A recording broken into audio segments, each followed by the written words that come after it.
Hello, আমি সৌমদ্রিক জানা from class 11 Haldia government sponsor 10 class secondary school. আমি Abhigyan from class 11 Haldia government sponsor 10 class secondary school. তো আমরা আজকে যেটা বানিয়েছি স্মার্ট ফায়ার ডিটেকশন সিস্টেম।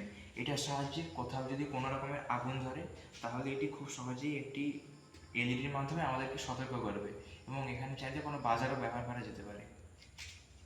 এবার দেখুন এটা কীভাবে কাজ হচ্ছে। যদি কোথাও কোনো আগুন এটাকে ডিটেক্ট করতে পারে তাহলে দেখুন এই এলইডিটা জ্বলছে। এর ফলে ওখানকার যে কোনো লোক সতর্ক হতে পারবে। দেখুন যদি আগুন সরানো হয় তাহলে কিন্তু আর এটা জ্বলছে না, আবার এটাকে আনলে দেখুন আবার জ্বলছে। এই এই এলইডিটি জ্বলার মাধ্যমে আমরা যে কোনো লোককে সতর্ক করতে পারি। আর এই যে পুরো সিস্টেমটাকে এটা কোনো জঙ্গলে হোক বা কোনো কমার্শিয়াল কোনো যে কোনো বড়ো জায়গাতে ওটি ব্যবহার করা যেতে পারে বা বড়ো স্কেলে বানিয়ে। তাই আমরা এটাকে পরে বড়োভাবে বানানোর চেষ্টা করছি। আর এটি বানানোর জন্য আমরা যেটা ব্যবহার করেছি আরডিনো উনো এবং রিলে মডিউল এবং একটি ফায়ার সেন্সারের এবং এলইডির।